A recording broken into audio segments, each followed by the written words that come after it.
ځکه زمونږ خلق کوئی دعا غواړو دعا الله نه قبلوي حالانکې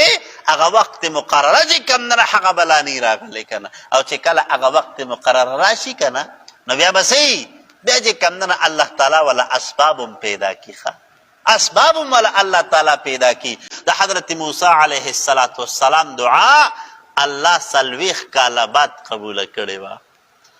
د حضرت نوح علیه السلام دعا الله 100 کاله بعد قبوله کړې وه نو زمونږ ستاسو دا دعاګانې خو مونږ خو چې 2-3 ورځې پکې تېرې شي نو وایي نه قبلېږي نو دعا کوم وایي نه قبلېږي نو حالانکې الله قبلوي د هر چا دعا صحیح شوه نو مطلب دا هغه الله تعالی چې کوم دی چې د کوم یو حالاتو د پاره د کوم کار د پاره هغه وخت مقرره الله مقرر کړی نو چې هغه ټیم راشي نو په هغې کې بیا ټیم نه لګي هغې کې بیا اسبابو ضرورت نه وي په هغې کې بیا چې کوم نه هغه د نور څه حاجت نه وي ځکه د الله فیصله دغه ټیم کې شوي او چې د الله فیصله شوي نو لہذا چې د الله فیصله شوي نو څوک یې د نه منې کولی نه شي بیا نو معلومه دا شوه یو انسان به دعا غواړي یو انسان به سوال کوي یو انسان به چې کوم نه هغه وظایف کوي خو لیکن د الله د طرف نه چې کوم بهترین وخت هغه بلا نه راغلی نو دعا به کوو دا به نه و چې نه قبلیږي بلکې دعا به جاري ساتو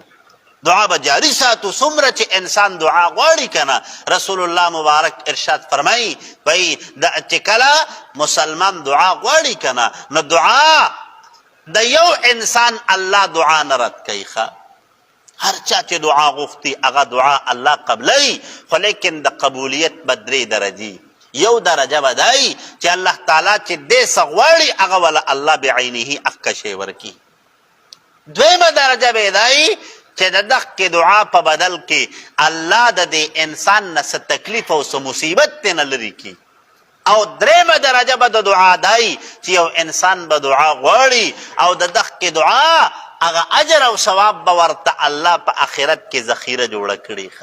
هلته کې چې کله لړ شي که نه او دی دا ثوابونه وویني دی به الله نه تپوس کوي الله زما په دې عملنامه کې دا دومره نیکۍ دی چې ته نه راغلی ما خو دا نه دي کړي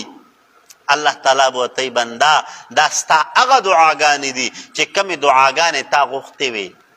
او د هغې دعاګانو د قبولیت اثر تا ته په دنیا کې نو ظاهر شوی دا د هغې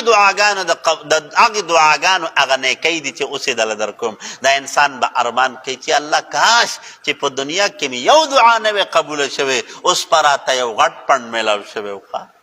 یو ډېر لوی پڼ به راته د ثواب میلاو شوی خو لیکن مونږه تاسو خو دومره صبر نشو کولی که نه چې لغونته کې اوس یې وغواړو او سهار له هغه کار ونه چې نو وایي نه قبلېږي نو وایي نه قبلېږي نو حالانکې سره الله تعالی ګوره دعا ګوره د چا نه رد کوي د حضرت موسی علیه السلام دعا الله 40 کاله بعد قبوله کړې وه د حضرت نوح علیه السلام دعا الله 100 کاله بعد قبوله کړې وه نو زمونږ ستاسو دا دعاګانې خو مونږ خو چې 2-3 ورځې پکې تېرې شي نو وایي نه قبلېږي نو دعا کوم وایي نه قبلېږي نو حالانکې الله قبلوي د هر چا دعا د هر چا دعا قبلېږي خو هغې ته